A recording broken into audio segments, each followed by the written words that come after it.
watched there is the Denver Broncos getting destroyed by the Miami Dolphins this past weekend in a game dubbed as the Miami Massacre, 70-20. It's not looking good. It is not looking good in Denver right now for the Broncos and their fan base and what's going on there. It's hard to explain what the problem is. Again, I could say it's Vance Joseph. I could say it's Russell Wilson. I don't think it's Sean Payton. I think Sean Payton's a great head coach. He's just in an organization that can win right now. And ownership, Walton family, they're going to try to spend money. They are the founders of Walmart. Not the family now, but before that, they have money. They're not going to not try to spend money. This is not the Oakland A's. This is football. This is the Denver Broncos. They're going to try to spend money. And looking back at the first 3 games so far, you lose to the Raiders, you lose to Washington, now you lose by Miami. They play my Bears this weekend. We have a possibility of beating the Broncos. I was like, Denver's gonna be like maybe 1-2, 2-1, but 0-3 and losing by 50 points. I was like, we got a chance now to beat the Broncos and everything like that. I'll get to the Bears a little later. But this team, defensively, is going to be one of the worst defensive fronts ever this season. They are one of the worst defensive teams this season, and they're statistically going to be one of the worst of all time. Now, they gave us 70 points. They gave up first time since 1966 when the New York Giants gave up 72 to Washington. That season, when they finished 1-12-1. And Vance Joseph is this defensive coordinator, and he is not a good head coach. He wasn't a good head coach at Denver, and now he's sweet-talked his way into becoming the defensive coordinator of possibly one of the worst defensive teams in football this year. They can't tackle. You can see from Miami game, they can't tackle. Miami scored in 96 seconds, which I guess it could be, positive, but their offense sucks. They can't score. They finally scored more points than they scored in the first 2 games last year, so I guess that's a plus. Their offense scored 33 points in week 2 to Washington. You lost to Sam Howell and Jimmy G in the first 2 weeks, not giving any credit. And you guys lost to Tua, which, that's great. But yeah, no, I don't know what's going on with Denver. This team sucks. This team's defensive side of the ball needs improvement.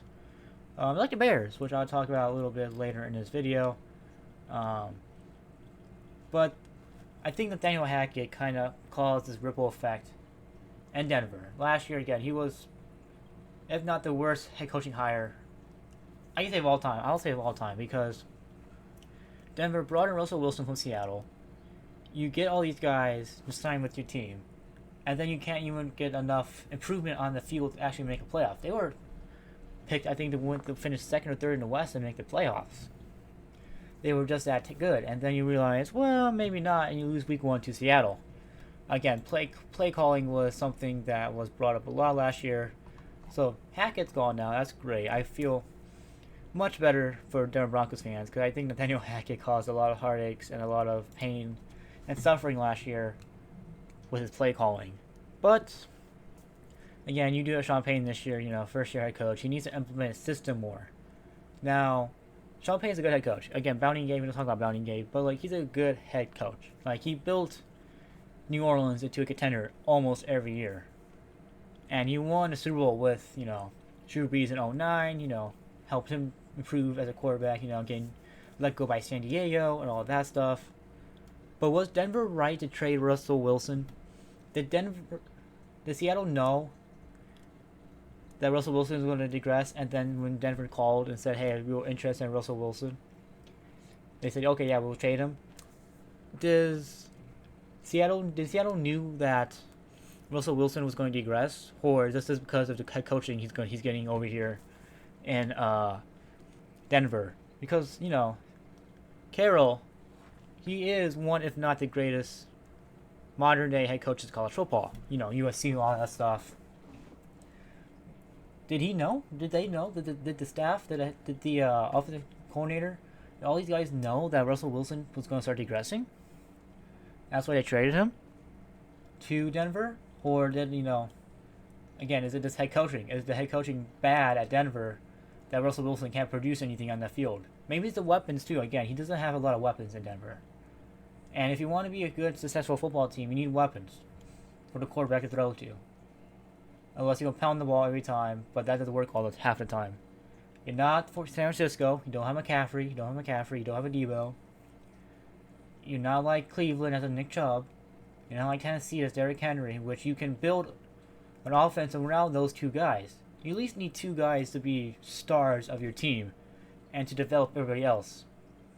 If you don't have two stars in your team, you're not going to improve, I should say, everybody else. You're going to make everybody worse if you don't have two stars on your team that can anchor that offense or anchor that defense. And defensive side of the ball, again, Miami scored 96 seconds. How bad is your corners if you allow Tyreek Hill to almost go like 80 yards? Like, yeah, I know Tyreek Hill is one of the fastest players in the league, but like, you train the week of. You train multiple times a week. You get faster, improve your speed, improve your mobility. And again, I know their corners are not that good, but you at least can be like, keep up with Tyreek Hill. You allowed him to score in 96 seconds. It's just dysfunctional. After Peyton Manning left, it just went downhill. Not much I can say. It just all went downhill from there. But the team they are playing, though, this weekend, is my Chicago Bears. Oh, I love being a Bears fan. Pain and suffering since 1986. This is a great time to be a Bears fan because we're on a 17-game losing streak. We haven't won a game since October. We beat the Patriots Monday Night Football. And Justin Fields isn't a good quarterback. Who would have thought? And Matt Eberflus is not a good head coach. Who would have thought? Oh, every Bears fan that lived on this entire planet knew that Eberflus wasn't a good head coach and wasn't a good hire.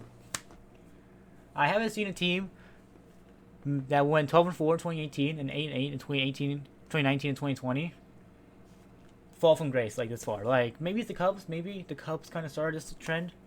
Winning World Series in 2016 and then going to rebuild. Maybe that's what it is. Maybe the Blackhawks winning a couple Stanley Cups in the mid-2010s. Like, maybe that started it all too? I don't know. I legit don't know. This team is so bad.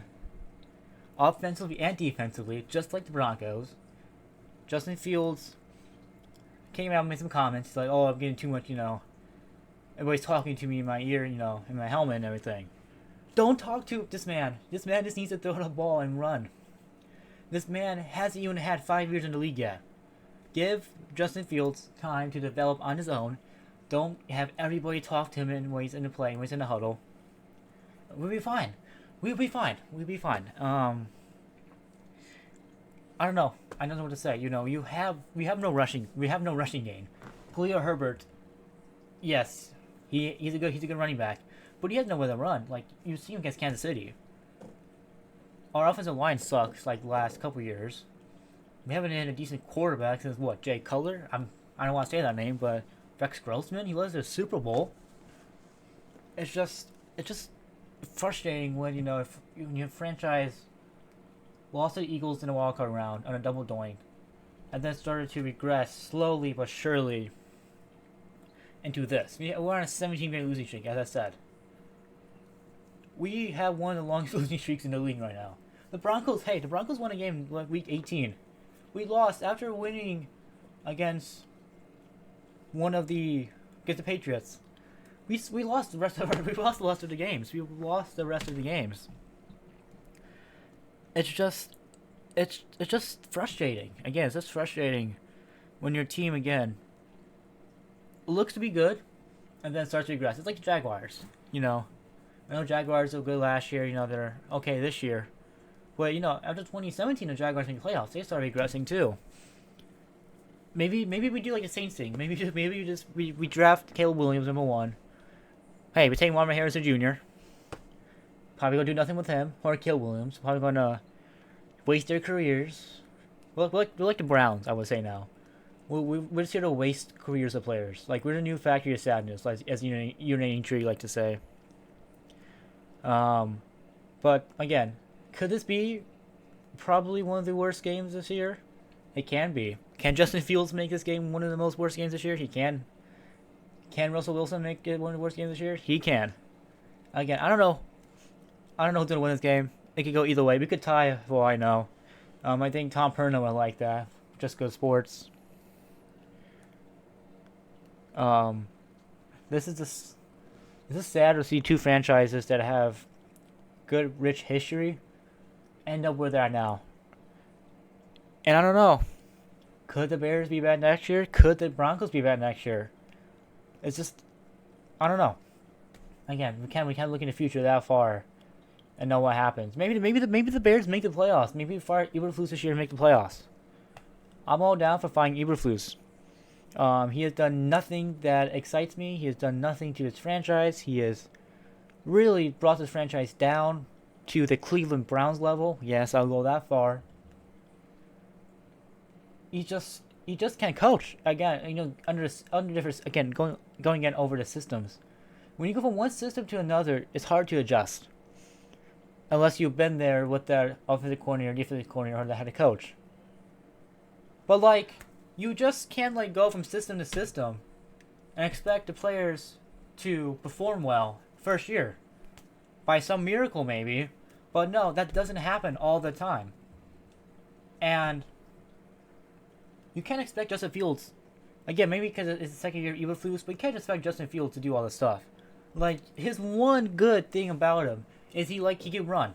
And what do? You don't have him running. You don't have him do wildcat plays. You don't have him doing QB handoffs, QB read options. You basically hurting his development because you don't allow him to run. And maybe because last year he did run really well. Maybe because offensive coordinator, whoever it is, I don't even know who that is. I'm not going to look that up right now. Maybe because he's he can run. And yeah, CJ Stroud looks better than Justin Fields. And he's in Houston. And Houston has built that team right, built that team well for the future. And the Bears, we traded up because we thought the Patriots would take him. I would have took Mac Jones. Right now, I would take Mac Jones over Justin Fields right now. If I had to redraft that draft again. And the way that offense looks now, I would take Mac Jones over Justin Fields. Legit, because you can't develop. You're not developing Justin Fields at all. You're hurting his development by now allowing him to run. By now building an offensive line around him that can block. That can block the run, block the pass. And don't give me about the weapons because Claypool's not a weapon. Mooney is okay. And you expect Justin Fields to be a good passer, but when you have these weapons that really are not weapons. Claypool was okay. He was okay at Pittsburgh. Mooney is okay. And you expect these guys to be good. And even the free agency signings. Who did we sign? Can anybody name who we signed? Because nobody's even heard of these guys because they haven't made plays yet. You sign these guys expecting them they're going to play on the defensive side of the ball, making big plays and everything. But the first time I heard about Edmonds, it was week 2. And you expect this guy to make plays week 1 against the Packers. And you made Jordan Love look like it's Aaron Rodgers. And you made Mahomes look like it's Tom Brady winning a Super Bowl again. You made the Chiefs look like they're Alabama. And you made yourself look like your FCS team. I just don't know. I don't know what to expect from the Bears at all. We go 2-15, we go 2-15, we go 3-14, we go 3-14 again. But just give me some direction. Tell us where you're going. Be like the Blackhawks. Tell us you're tanking by saying you're tanking. Just tell us what the direction is. And same for you, Denver. Tell us what you guys are doing.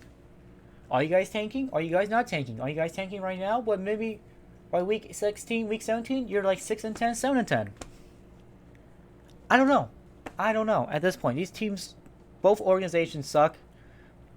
Again, when the Bears move to Arlington Heights. The Bears move to Arlington Heights. Maybe that's the time where they win. I don't know. You can't be like the A's. You can't be Moneyball. This ain't baseball. You can't be like Oakland A's or Tampa Bay Rays. You need to go out and sign players. You need just to go out there and sign anybody that wants to play for your team and can provide an impact on the team. I just sad watching both teams where they're at right now. Anyways, guys, that's going to be it for the video. Hopefully you enjoyed my little rant there about both teams again. This Sunday, 10 a.m. my time, Denver Broncos, Chicago Bears, Soldiers Field. Tank Bowl 2023. Winner gets Caleb Williams, possibly. The Cardinals could still tank too. But right now, it looks like either team right now, whoever loses, will get Caleb Williams in the draft.